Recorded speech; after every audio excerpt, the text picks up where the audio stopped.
Bismillahirrahmanirrahim. Alhamdulillah. Salatu wassalamu ala rasulillah. Wa ba'd. Assalamu alaikum wa rahmatullahi wa barakatuh. Урматтуу жамаат, урматтуу момун мусулман бир туугандар. Аллах Таалага чексиз мактоолор болсун, шүгүрлөр болсун. Алхамдулиллах, мына Рамазан айына дагы жетип келдик. Пайгамбарыбыз саллаллаху алейхи ва саллям дуа кылган экен: "Аллахумма баллигна Рамадан", о Аллахым бизди Рамазанга жеткиргин деп. Bir пендеге Аллах Таала тарабынан насип кылып, мына ушул Рамазан айына жетип тургандыгы бул өтө бир чоң бир неемат. Аллах Таала ыйык Куранда айтат: "Я айюхаллазина аману كتب عليكم الصيام كما كتب على الذين من قبلكم لعلكم تتقون أياما معدودات". O Allah'a iman keltirgenler, sizlerden murdakılarga Ramazan ayının urozosu farz kılıngan sıyaqtуу, sizlerge dagı sanalı kündürde orozo tutuu farz kılındı. Orozo tutuudan maksat emneken la'allakum tattaqun, balkim takva bolursunlar, takva boluşunlar üçün deydi. Eң негизги максатыбыз мына ушул Рамазан айынын орозосун кармоодон максат таква болуу. Намаз окусак, орозо тутсак, ажылык кылсак, зекет берсек, бирок бул ибадаттарды аткаруу менен бизде таквалуулук деген нерсе, Аллахтан коркуу деген нерсе, Аллах буйурган нерсени аткаруу, Аллах тыйган нерседен тыйылуу деген нерсе бизде ырасталбаса, мындайча айтканда бизде калыптанбаса, анда ал пенделер мойнундагынан эле кутулгандан башка эч нерсе жок. Ошондуктан орозо тутуубуздан максат могул бир айдын ичинде Аллахка жакындап, Аллахка таква болуубуз экен. Жана ошондой эле таквалуулукка жетиш үчүн бизде ыхлас болуш керек. Ыхлас болбосо кыйын. Орозодо дагы, намазда дагы, зекетте дагы, башка ибадаттарда дагы чарчап каласыз. Максатыңызга жете албай каласыз, эгер ыхлас болбосо. Алымдар айтат, эгер ыхлас болбосо, сенин ибадаттарыңда ыхлас табылбаса, өзүңдү чарчатканыңдан башка эч нерсе жок дейт. Анткени инсан калыс Аллах үчүн ибадат кылбаса, калыс Аллах үчүн ыхлас менен жакшы иштер жасабаса, бул инсан бул жашоого келген максатын жакшы билбептир анда ал инсан. Мына ушул жашоого келген максатыбызда мына ибадат. Бизди Аллах Таала ибадат үчүн жаратты. Мына ошол Аллах буйурган ибадаттарда ыхлас табылыш керек. Куран окуганда, орозо тутканда, Аллах буйурган ибадаттардын баарысында ыхлас табылуусу керек. Мына ушул нерсе эң негизги нерсе. Ала дину лиллахил халис. Бул дин калыс Аллах үчүн дейт. Эгер инсан көп ибадат кылат, бирок ыхлас жок, бекер Аллах кабыл албайт. Эгер инсан аз ибадат кылат, бирок ыхлас бар, Аллах разылыгын максат кылат, бул нерсени Аллах Таала кабыл алат. Мисал үчүн, бир инсан 10 000 сом садака берди дейли, бирок ыхлас жок. Аллах разылыгын максат кылбады. Аллах үчүн бербеди. Муну Аллах Таала кабыл албайт. 1 килограмм алтын садака кылса дагы.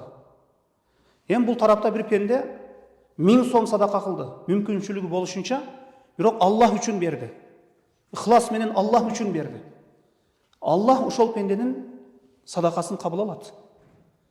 Мына ошондуктан эгер амал кичине болсо дагы, бирок астында ыхлас болсо, Аллах аны кабыл алат. Эгер чоң амал болуп, бирок астында ыхлас болбосо, Аллах кабыл албайт. Ошондуктан Аллах Таала Куран-ы Керимде көптөгөн аяттарда бизде өзүнө ыхластуу ибадат кылууга буйруган.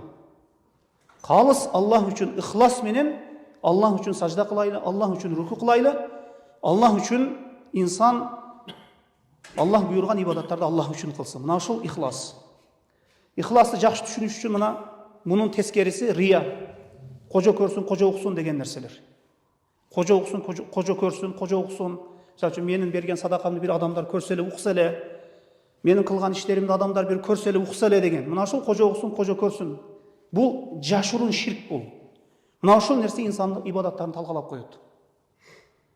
Мына ошондуктан инсан қалыс Аллах үчүн ибадат кылса, мунун жемишини, мөмөсүнү бул дүйнөдө да көрөт, жана акыретте дагы көрөт. Мына пайгамбарыбыз саллаллаху алейхи вассалам келе хадисте Абу Хурайра радиаллаху анхудан риваят кылынат бул хадис. Абу Хурайра ушул хадисти өзү риваят кылат пайгамбарыбыз саллаллаху алейхи вассаламдан. Кээде ушул хадисти өзү эстеген убакытта өзүнөн кетип калат экен. Үч адам тозоктун эшигин биринчи ачат. Буддисттен да мурда, мушриктен да мурда, капырдан да мурда тозоктун эшигин ача турган 3 адам болот. Биринчи болуп. 3 адам биринчи тозокко кирет. Алла өзү сактасын. Биринчиси пайгамбарыбыз саллаллаху алейхи вассалам айтат, илим берген Аллахка дейт. Мындан максат шарият илимини берген. Куран окуган, Куран жаттаган, Куран үйрөткөн. Ошол пендени кары инсанды Аллах Таала кыямат күнү алып келет экен. Берген нематтарын, жакшылыктарын танытат экен. Сага илим бердим, мына Куран нематын бердим. Ал танып алат. Мойнуна алат ал. А бул берилген нематты, бул берилген жакшылыкты неге сактадың десе, сенин разылыгың үчүн Куран окудум, Куран үйрөттүм, Куран окудум дейт. Аллах Таала айтат, кезепте, жалган сүйлөдүң сен дейт. Адамдар мени кары деп айтуулар үчүн, кару деп айтуулар үчүн сен Куран окудуң, Куран үйрөттүң башкаларга дейт. Периштелерге буйрат, жүзү менен тозокко барып таштай берет. Бул коркутуш керек, бул шарият илимини Аллах разылыгы үчүн үйрөнөт.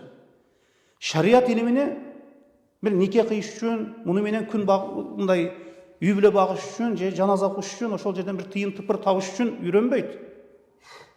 Бул шарият илимини үйрөнүүбүздөн максат Аллахка ибадат кылуу үчүн үйрөнөбүз. Экинчиси, бир берешен бай инсанды алып келет. Аллах Таалага түрдүү мал мүлктү берген. Ага берген мал мүлктөрүн танытат. Ал танып билет. Берилген бул мал мүлктү, байлыкты неге сактадың дегенде, бир да бир тыйын койбой сенин жолуңда бердим дейт. Бир да бир тыйын койбой сенин жолуңда бердим дейт. Аллах Таала жалган сүйлөдүң дейт. Жалганчысың сен дейт. Сен адамдар мени берешен бай деп айтуулар үчүн сен бердиң, сен жол салдың, сен суу чыгардың, сен мечит салдың. Бирок менин разылыгымды каалаганың жок, ошол нерсеге сен жашоодо жеттиң ошол нерсеге дейт. Анан дагы жүзүнү сүдүрө барып тозокко таштап жиберет. Үчүнчүсү ошол Аллах жолунда согушкан инсан муну дагы алып келет, берген нематын танытат, ал дагы мойнуна алат. А бул берилген нематты, бул күч кубатты, ден соолукту не кылдың дегенде, сен жолунда согушуп келдим дейт. Күрөшүп келдим дейт. Сен жалган сүйлөдүң, сен адамдар баатыр деп айтуулар үчүн согуштуң дейт. Аны дагы тозокко биринчи болуп сүдүрөп, периштелер мурду менен сүйрө барып тозокко таштап жиберет. Ошондуктан ыхлас болуш керек. Ыхлас болбосо кыйын. Ыхлас бул жанагы Аллах Таала Курани Керимде окшоткон аятта. Мына уйдун сүтүнү карагыла дейт, уйдун сүтүнү. Уйдун сүтүнү сааганда, уйдун сүтү кайсыл жерден келет? Ошол нажасат аралашкан, сийдик аралашкан, нажас аралашкан жерден чыгып тамырлар аркылуу келип куят женинге. Ошол сүттү саап алган кезде бир сийдикти, бир заараны же уйдун бир заңын көрөсүзбү, бир жытыны көрөсүзбү? Ушундай аппак сүттү чыгарып берет Аллах Таала уйдун сүтүнөн. Мындай караганда уйдун сүтүн, мындай караганда аппак. Мына ушундай ыхлас деген нерсе мына ушундай уйдун сүтүндөй, уйдун сүтүнө эч бир нерсе аралашпагандай, инсандын ибадатына дагы эч бир нерсе аралашпай, калыс Аллах үчүн ибадат кылыш керек. Мына ошондуктан Аллах Таала мына алдыбыздагы Рамазанды Аллах разылыгы үчүн ыхлас менен тута турган пенделердин катарына кошкон болсун. Билип билбей жасап койгон күнөө иштерибизди Аллах Таала өзү сактаган болсун. Дүйнө жана акырет шерменделигинен Аллах Таала баарыбызды өзү сактасын. Аллаху алам, саллаллаху аля Мухаммадин ва алейхи ва сахбихи ва саллям.